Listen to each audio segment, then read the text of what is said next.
Hello viewers, আসসালামু আলাইকুম। কৃষি পরিবারের পক্ষ থেকে আপনাদের সবাইকে জানাচ্ছি আন্তরিক শুভেচ্ছা এবং অভিনন্দন। ভিউয়ার্স, আপনারা কি মিষ্টি কুমড়া চাষ করতেছেন? আপনাদের ছোট মিষ্টি কুমড়া গাছগুলো কি ঠিকমতো বৃদ্ধি হচ্ছে না? বা মিষ্টি কুমড়া গাছের পাতাগুলো কি ঠিক এইভাবে কুঁকড়ে যাচ্ছে? বা বিভিন্ন পরিচর্যা করে দেওয়ার পরও কি মিষ্টি কুমড়া গাছ থেকে আশানুরূপ ফলন পাচ্ছেন না? তবে আমি বলবো এই ভিডিওটা আপনাদের জন্য।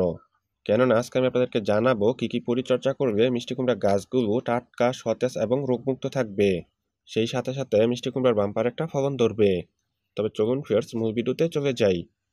প্রথমে দেখুন ভিউয়ার্স, আমি জমিতে কয়েকটি মিষ্টি কুমড়া গাছ লাগিয়ে দিয়েছি। আমি অল্প কিছুদিন আগে এখানে মিষ্টি কুমড়ার বীজ লাগিয়ে দিয়েছিলাম। আপনারা চাইলে মিষ্টি কুমড়া বীজের পরিবর্তে সরাসরি মিষ্টি কুমড়া চারাও লাগাতে পারেন। আমার এই মিষ্টি কুমড়া গাছগুলো আলহামদুলিল্লাহ খুব ভালোভাবেই বৃদ্ধি হচ্ছে। গাছের পাতাগুলো দেখতেও টাটকা এবং সতেজ দেখা যাচ্ছে। এখানে আমার একটি মিষ্টি কুমড়া গাছ অনেকটাই বড় হয়ে গেছে, বাকি চারাগুলো আস্তে আস্তে বড় হচ্ছে। মিষ্টি কুমড়ার বীজ বা চারা লাগিয়ে দেওয়ার আগে অবশ্যই মাদা তৈরি করার সময় কিছু পরিমাণ শুকনো গোবর সার দিবেন। এতে করে এই চারাগুলো খুব দ্রুত বড় হবে। আপনাদের মিষ্টি কুমড়া গাছগুলো যখন এতটুকু বড় হবে তখনই আপনারা মিষ্টি কুমড়া গাছের পরিচর্যা করবেন। ইতিমধ্যে আমি মিষ্টি কুমড়া গাছের চারদিকের যে মাটিগুলো আছে সেই মাটিগুলো আলগা করে দিয়েছি, যাতে করে মিষ্টি কুমড়া গাছের শিকড়গুলো মাটির নিচ দিয়ে চলাচল করতে পারে। এখন আমি পুনরায় মিষ্টি কুমড়া গাছের গোড়ার চারদিকের যে মাটিটা আছে সেই মাটিটা একটা কোদালের সাহায্যে আলগা করে নিব। দেখুন ভিউয়ার্স, আমি কিভাবে মিষ্টি কুমড়া গাছের গোড়ার চারদিকের মাটিগুলো আলগা করে নিচ্ছি। এই পর্যায়ে আমি মিষ্টি কুমড়া গাছের গোড়া থেকে কিছু পরিমাণ মাটি সরিয়ে নিব। আমি সার দেওয়ার সুবিধার্থে এই মাটিগুলো সরিয়ে নিচ্ছি। আমি ড্রেন আকারে চারদিকের মাটিটা সরিয়ে নিচ্ছি। তবে অবশ্যই খেয়াল রাখবেন যাতে করে গাছের শিকড়গুলো কাটা না পড়ে। এইভাবে ড্রেন আকারে মাটি সরিয়ে সার দিলে সেই সারগুলো আর অন্যত্র চলে যেতে পারবে না। তাই অবশ্যই আপনারা চতুর্দিক থেকে মাটি সরিয়ে ঠিক এইভাবে ড্রেন সিস্টেমটা করে নেবেন।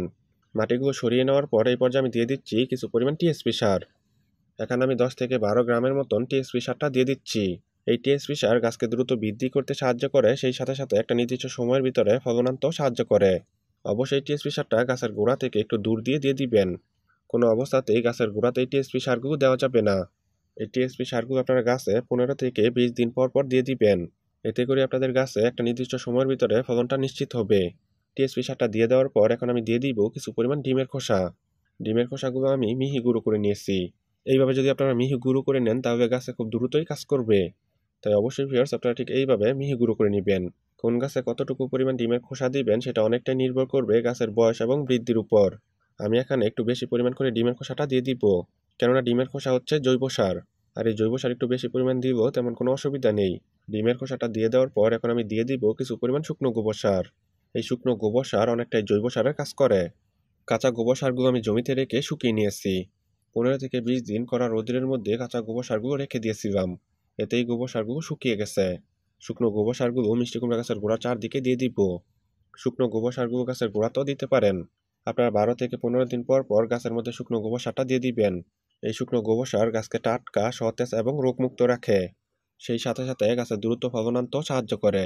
এই পর্যায়ে আমি উপরে যে মাটিগুলো রেখে দিয়েছিলাম সেই মাটি দিয়ে সারগুলো ঢেকে দিব। ফের দেখুন আমি কিভাবে মাটি দিয়ে সারগুলো ঢেকে দিচ্ছি। আপনারা ঠিক এইভাবে মাটি দিয়ে সারগুলো ঢেকে দিবেন। এতে করে গাছের শিকড়গুলো খুব দ্রুত মাটির নিচ দিয়ে চারদিকে চলাচল করতে পারবে। তাই অবশ্যই ভিউয়ার্স, আপনারা সারগুলো মাটি দিয়ে ঢেকে দিবেন। এইভাবে আপনারা মিষ্টি কুমড়া গাছে একটা নির্দিষ্ট সময় পর পর পরিচর্যা করবেন। এতে করে অল্প সময়ে মিষ্টি কুমড়া গাছে প্রচুর পরিমাণে স্ত্রী ফুল আসবে, সেই সাথে সাথে মিষ্টি কুমড়ার বাম্পার একটা ফলন পাবেন।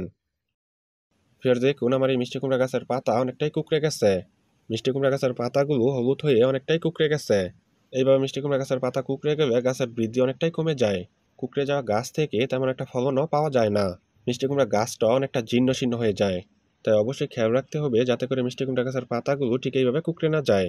প্রাথমিকভাবে যদি দুই একটা পাতা কুঁকড়ে যায় তা তুলে অনেকটা দূরে নিয়ে ফেলে দিবেন, কেননা এটা অনেকটাই ভাইরাসজনিত রোগ, তাই এক পাতা থেকে অন্য পাতায় খুব দ্রুতই ছড়িয়ে পড়ে। সাধারণত বিটল পোকা, সাদামাছি অথবা মাকড়ের কারণে গাছের পাতাগুলো কুঁকড়ে যায়। গাছের পাতাগুলো ব্যাপক আকারে কুঁকড়ে গেলে কীটনাশক দিতে হবে। এই পর্যায়ে আমি আপনাদেরকে দেখাবো কি কীটনাশক দিয়ে মিষ্টি কুমড়া গাছের পাতা কোঁকড়ানো রোগ দূর করবেন। এর জন্য এখানে আমি একটি পাত্রের মধ্যে হাফ লিটার পানি নিয়েছি। এই পানিতে এখন আমি অ্যাড করব হাফ চা চামচ থিওবিট। থিওবিটটা দেওয়ার পর খুব ভালো করে পানিটা নাড়িয়ে নিচ্ছি। এমনভাবে নাড়িয়ে নিবেন যাতে করে পানির ঘনত্বটা চারদিকে সমান থাকে। এখন আমি আরও অ্যাড করব হাফ চা চামচের মতো শ্যাম্পু। শ্যাম্পুটা দেওয়ার পর আমি পুনরায় দ্রবণটা খুব ভালো করে নাড়িয়ে নিব। আপনারা অবশ্যই ঠিক এইভাবে দ্রবণটা নাড়িয়ে নিবেন। আপনারা যে কোনো কোম্পানির শ্যাম্পু নিতে পারেন। এইভাবে দ্রবণটা তৈরি করার পর একটা স্প্রে মেশিনের সাহায্যে মিষ্টি কুমড়া গাছের পাতায় দ্রবণটা স্প্রে করে দিব। ফের দেখুন আমি কীভাবে স্প্রে করে দিচ্ছি। আপনারাও ঠিক এইভাবে দ্রবণটা স্প্রে করে দিবেন। অবশ্যই শেষ বিকালে এই দ্রবণটা স্প্রে করবেন। এমনভাবে স্প্রে করবেন যাতে করে গাছের পাতার উভয় দিকই ভিজে যায়। কুঁকড়ে যাওয়া পাতার মধ্যে 6 থেকে 7 দিন পর পর এই দ্রবণটা স্প্রে করে দিবেন। গাছের পাতা যদি অতিরিক্ত কুঁকড়ে যায় তবে 3 থেকে 4 দিন পর পর স্প্রে করবেন। ফ্রেন্ডস, আশা করি আপনাদেরকে বুঝাতে পেরেছি যে কীভাবে আপনারা মিষ্টি কুমড়া গাছের পরিচর্যা করবেন। আপনারা আপনাদের মিষ্টি কুমড়া গাছে ঠিক এইভাবে পরিচর্যা করে দিবেন। তো ভিউয়ার্স, এই ছিল আমার আজকের ভিডিও। মিষ্টি কুমড়া চাষ সম্পর্কে যদি আপনাদের কোনো মতামত জানার থাকে তাহলে অবশ্যই কমেন্ট বক্সে কমেন্ট করবেন। আমি সাধ্যমতো চেষ্টা করব আপনাদের প্রত্যেকটা কমেন্টের উত্তর দেওয়ার জন্য। আমার এই ভিডিওটা যদি আপনাদের কাছে ভালো লেগে থাকে তাহলে অবশ্যই লাইক, কমেন্ট এবং শেয়ার করবেন। আর নতুন নতুন সুন্দর সুন্দর কৃষিভিত্তিক ভিডিও পাওয়ার জন্য অবশ্যই কৃষি পরিবারের সাথে থাকবেন। আপনারা চাইলে আমাদের ফেসবুক পেজেও যুক্ত হতে পারেন।